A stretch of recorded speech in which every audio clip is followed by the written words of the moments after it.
Christina. Crystal, how's it going? Okay, I don't know why I just said your name like Crystal.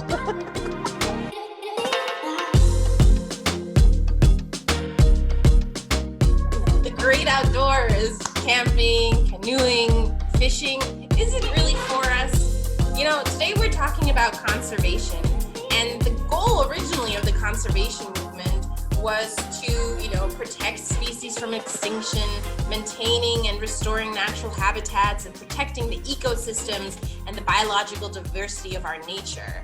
But like the entire environmental movement, conservation has a dark history with many racist practices. We want to build a future where the natural world thrives. And to do so, we need to tackle systemic racism and bring justice to those people who have been oppressed and excluded. If we don't, we will continue to oppress and exclude. This means, as conservationists, we can't be quiet when we see racism and injustice. We are all part of the natural world, and that means we have to create spaces for all of us, where all of us can be, thriving and included. So I kind of want to ask you, do you like being in the outdoors, Crystal? Like camping, canoeing? Do you love the wilderness, or is it not really for you? I love the wilderness, and I consider myself quite outdoorsy. But the funny thing is, a lot of my, white friends are always kind of poking fun at me. They're like, "Oh, you're so outdoorsy, Crystal," but like in this like sarcastic kind of way, because I think maybe I present myself in a more like femme way, and I enjoy being outside, and I enjoy being in nature and appreciating nature and taking care of nature. And so it doesn't necessarily have to be this like white people thing. Like I can enjoy nature and also enjoy putting on makeup. I can be Latinx and also enjoy the outdoors. I know that seems kind of weird for some people, but it's the truth. No one dictates what it feels like, what it looks like to participate and to enjoy and to take care of the natural world that we live in, In my family, for example, my parents never liked to go camping, they never took me camping. It's something that I learned to love through my friends. So I think it's just a matter of changing the narrative of what is legitimate almost, and it's all legitimate, With us today, we have Beatriz Soto, who is the Defiende Nuestra Tierra Director at the Wilderness Workshop. Originally, she's from Chihuahua, Mexico, and she grew up in a bicultural setting between Mexico and the United States. She helps organize the Latino Conservation Week, which is every year at the end of July, and we're so excited to have her on the show. Welcome, Beatriz. Hola, thank you. Thank you so much for having me today. We're so happy to have you. Please tell us a little bit about yourself. Where did you grow up? What was your childhood like, and what drew you to working in conservation and environmentalism? I have a pretty interesting story. I was born in Mexico, and my parents brought me here when I was really little, at the age of 2. So I grew up in Florida, and I learned how to speak in Spanish, but I learned how to read and write in English before I learned it in Spanish. So I think that's the story of a lot of Latinos in this country. And then when I was 10 years old, my parents decided it was time to go back to Mexico. So then I had to learn how to read and write in Spanish and really acculturate myself to the Mexican culture. What drew me to conservation and environmentalist? Since I was a little kid, I remember going fishing with my dad. They would love to go to the Sierra in Chihuahua, and we would go camping, and we would go on these really cool adventures. So I never thought much about my connection to the land, and we didn't have really in-depth conversations about it, but it always felt so good to be able to go with your family to these really special places. I love what you said about growing up in the two cultures. I very similarly had that same experience. I grew up in Colombia. I was born in the States, but grew up there and then came back to the States at 8 years old and had to relearn how to speak English. So it's so funny that you mentioned that, because I feel like oftentimes we're living one foot in Latin America and one foot in the States, and it's really it really impacts the way that we see the world and the way that we end up appreciating nature as well. I think having those experiences really gives us more of a global vision of things, and you can kind of relate to not just the single place where you're at, but then you think about the effects that you might not be feeling locally, but other community members in other places, there's consequences elsewhere, and you love that place as well. And then that really easily gives you that vision, right, of just being connected to the broader, like, humankind and to, like, the whole planet than just really place specific.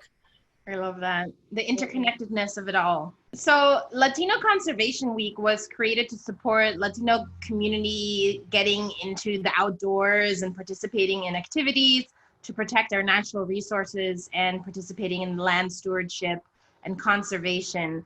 I find that so interesting because it's not necessarily how we talk about being in the outdoors. So can you tell me more about, like, why that week was started and what your role is in helping make it happen? Yeah, so Latino Conservation Week was started by the Hispanic Access Foundation in 2014.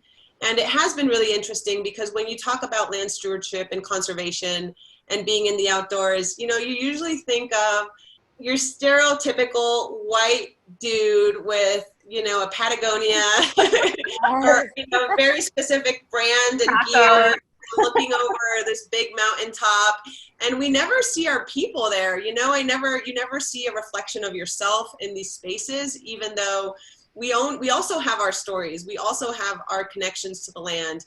We also have our legacies and our traditions and our passion for these places, but it just looks really different, right? So what I really love about Latino Conservation Week is that we can really bring our full identity to celebrating, our heritage for conservation. This might be a carne asada with our family, right? This might be just going to the lake and fishing with your grandfather. This might look completely different than what we have always been used to seeing in publicity, in the media. Everywhere we see conservation, it's always the same. Or the other thing that I also find really interesting is that I see all these conservation images and it's just like nature with no people, right? And it's this beautiful landscape where, you'll see an elk and you'll see this beautiful mountain and it's like, there's nobody there. So it's like, for us, conservation is like, we're a part of it, right? We're a part of that world. Our family's a part of that world. So I really feel like when we talk about it, we come at it with our culture. We come at it with our identity. We come at it with our music and our food. And that's how we are, that's how we enjoy conservation. And that's how we talk about it. And that's how we are stewards of the land. And it's just a different experience for us. So I wanted to talk a little bit more about sort of like people of color in this context. So Dr. Ayanna Johnson, the marine biologist, who's one of the major voices in how to combat racism and how to have a healthy planet, she said, if we want to successfully address climate change, we need people of color. And so in this wake of major reckoning and uprising, what do you think the conservation movement needs to do to actively combat our racist past? I think we need to start with the own history of conservation, right? If we see a lot of the leaders in conservation, they have this manifesto that the land is for a certain type of people, right? For a certain type of experience. And, conservationists originally, they kicked out a lot of indigenous people on the lands that they were stewards of the land, right? Because it wasn't appreciated for what they were doing and how they were preserving these lands. So it's been really interesting and fascinating to just really walk this journey and learn the history of conservation in this country. And there's a lot of racism behind just the history of conservation. Who are you conserving the land for? If you're conserving the land for a few privileged, then that's not conservation as it should be. The other thing too is that when you have so much racism and injustice and these unequal systems, for people to come as they are, to really advocate for themselves and advocate for the planet, you're just prolonging or making this very unjust system that is, because of racism, it's really hitting certain communities and it's not allowing them to speak their voice and it's not allowing them to fight for their planet in the same way.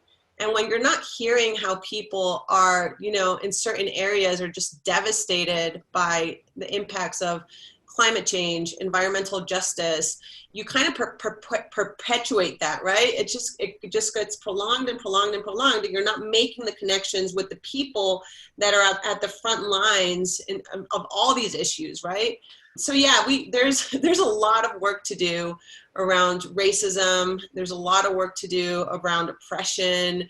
And none of this work that we're doing around conservation, around the environment, is going to able to truly move forward unless we address, the key factor, which is racism. Absolutely. We've been, at organizations like Greenpeace, like Sierra Club, these big green organizations that have been around for a long time. This is like, I think a lot of work has been done internally, and there's so much more work to be done. And that's true for the environmental movement as a whole, for the conservation movement. And so I'm so glad to see you in leadership and helping create these spaces and ask those questions and demand those changes, because like we always say, there is no environmental justice without racial justice. And it's our work internally to make that happen. The idea of conservation historically was an idea of humans separate from nature, and that somehow we had to isolate nature from human and the human experience, completely disregarding sort of like the people that already live there, like indigenous peoples, for example, and how relationship to the land was actually quite sustainable in many instances. The natural world has to exist with humans in it. So how do you see that reflected in where conservation movement is now, and where do you see the conservation movement going in the future? Yeah, and you know what? You just framed it in such an interesting way. You say the natural world exists with the human, with the relationship of the humans in it, and I think it's the other way around. Humans need to have this balance with the natural world for us to exist, right? That in reality, I think, is the way we need to think about it. And the natural world is not theirs for us to take and to take and to take and to take without consequences. And that's been the philosophy of a lot of our economic systems, a lot of the things that are really kind of failing, for us to realize that the natural world is not there for us to just use and take and dispose of. And if we have that attitude towards the natural world, we are basically, sacrificing ourselves. That is in reality, who's going to pay the consequences are, humankind. And it's going to be painful, and it's going to be really, really hard. And people that are, already, suffering from different consequences, it can be economical, social, political, they're going to be the first ones to suffer. But at the end of the day, it's going to be humankind that is really going to suffer the consequences of looking at our natural world as something that we can just use and that we don't respect and that we don't live in balance with. I think a lot of the knowledge on how to do that is actually in our ancestors. Like you were saying, it is actually, that knowledge is in our indigenous cultures. That's what I would say about, really our relationship to the natural world, and what I think moving forward has to look like is really reckoning with our past and, making things, redemption, whatever that means, and moving forward with the new history of humankind. When I really started doing this work, it was a lot about bringing Latinos into this system that's already been designed for us. And it wasn't really working. And then what I really started to realize is these barriers are created on purpose, right? The Latinos aren't the people I have to focus on the most. Mm-hmm. Latinos, you can do trainings around know your rights, empowerment trainings.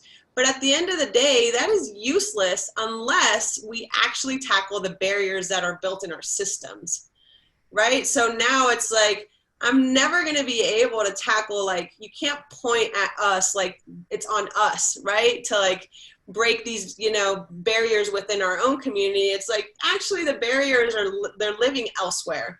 Mm-hmm. And those are the barriers that I've finally really come to realize, that those are the barriers that we need to tackle. And those are the barriers that are really going to make a change in our community. So it's policy. It is, who is the people in government, right? Who do they talk for? And that's where, in reality, that's where we need to start making those big, bold changes. in our systems. Yeah, comes back to voting. Every episode that we do, at the end of the day, we just say, okay, now we got to make some big voting things happen in the next few months. We got to vote. We got to make a difference in November. Absolutely. We have to vote. Every Latino out there, we have so much political power. We are such a strong voice, and we need to make sure it is heard, and that, you know, there is no decision made without taking into account our community and our health and our well-being. And we have to be out there, and we have to vote like never before. Thank you so much, Beatriz. You have been such a light, and I'm just so glad that we've been able to sit down together and talk about all the amazing work that you're doing and the work that Latinos are doing. And we need to break down those barriers, exactly like you said. Thank you, guys. I really appreciate you having me on your show, and I absolutely love your show. I've been following you guys, and I am sharing your show all the time on my Facebook page. So yes, keep doing the good work you guys are doing. When we come to Colorado to visit you, we can go, you can take a summer cool, and I will cook. Yes, bring your cast iron. Gracias, Planeta G. Gracias. Ciao. Ciao. Crystal, we got a question in the mail, like we're getting. What is this, Blue's Clues? We got a question about why we use Latinx. It came from a Latina listener and supporter who said that they believe that the word Latinx is very Anglified and does not relate to it, does not like it. Why are we doing this? And I think that's such an interesting question because, you know, you and I talk about this all the time, and we struggled with this for a long time too. So basically the answer that we have is that at Planeta G, our goal is to be as inclusive as possible and to elevate the intersectionality of all of our experiences, our genders, our skin colors, and our backgrounds. And since Spanish is such a gendered language, creating gender inclusivity can be really complex. And as we discussed in episode 1, you can go back and check it out. On Planeta G, there's probably more ways than 3, but these are kind of the 3 ways that we've thought about the most of how you can do that. So number 1, that's tríptico. So use 3 endings, the O, the A, or the E. So Latino, Latina, Latine. 2, use only the E as a stand-in for the 3 endings. For example, Latine. This is becoming more and more common in Latin America. And we referenced that in our first episode. And then number 3, use an @ sign, that's this one, arroba, or an X in Latinx as a stand-in for gender inclusivity. So in the US, the X is most often used, but it is also used in other Spanish-speaking countries. That's right. And so there are, of course, tons of disagreements. In fact, the official Spanish language authority, which is the Real Academia Española, released a report just recently that does not include inclusive language, and it rejects the whole concept, sticking only to gendered word endings, so using the O or the A. And to this date does not recognize alternative endings such as the E or the X or the arroba. And some folks feel really strongly that the X is a very it's like an Anglification of our language, of the Spanish language, and it should not be used because how do you pronounce it? When you say Latinx in English, how would you even say that in Spanish? Latinx doesn't really exist, right? So we agree, it's totally complex and there is no perfect answer. If you pay attention on our show, we use the terms interchangeably. Sometimes we say Latinx, sometimes we say Latines, amigues, primex. We use many variations. I think the beauty of like how diverse our world is that we can use these different things, you know, sometimes say Latines, sometimes say Latinx. And I think it's just about like making sure to be as inclusive as possible. And we super appreciate the feedback because that's what exactly, we want this to be a conversation. So if you have any other thoughts about our show and the things that we talk about, please let us know in the comments below, and we're happy to keep the conversation flowing. Thank you so much again for joining us on Planeta G today. Tag us in your favorite outdoorsy pic. We want to see you hiking, canoeing, and cooking with your family, and picnicking, and lying around in your hammock, which is TBH, one of my favorite activities to do outdoors. And as always, if you have any questions, please drop them in the comments below, and we'll answer them in the next episode. Be sure to hit that subscribe button and text Planeta G to 877-877 and follow us on Instagram at Greenpeace USA. And until then, amigues, we'll see you later. Adios. Love you. Love you too. Ciao.